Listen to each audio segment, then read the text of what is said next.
আমার ধর্ম ইসলাম বলতে গেলে আগামী পার্লামেন্টে প্রত্যেকটা আইন পাস করতে হবে আল্লাহ কোরআনের সংবিধান দিয়ে। যারা বলবে কোরআনের রাজনীতি মানি না, ইসলামের রাজনীতি মানি না, মাথায় রাখবেন, লিখে নিয়ে যান। যদি চান আমাকে বাধা দেন, বুকের পাড়া থাকলে আপনার। আমি বলে দিয়ে যাই, যারা কোরআন দিয়ে রাজনীতি করতে চায় না তারাই এই দেশের রাজনীতির নামে দুর্নীতি করতে চায়, আর কিছু তারা চায় না।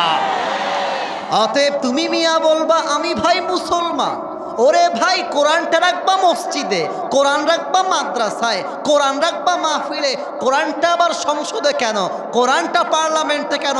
বুঝতে হবে ওই নেতার উপরে ফিটফাট, ভেতরে পুরোটাই সদরঘাট নওগাঁর ভাড়া। তুমি বলবা কোরআনের রাজনীতি মানি না, আর কবরে বলা হবে ওয়ামা দীনুক, তোমার ধর্মের নাম কি? আর তুমি বলবা ইসলাম। ধর্মটা এতটাও সহজ না যা তুমি ভেবে নিয়েছো, ঠিক কিনা বলেন? আমার ধর্ম ইসলাম বলতে গেলে ইসলামের রাজনীতি করতে হবে। আমার ধর্ম ইসলাম বলতে গেলে আগামী পার্লামেন্টে প্রত্যেকটা আইন পাস করতে হবে আল্লাহ কোরআনের সংবিধান দিয়ে।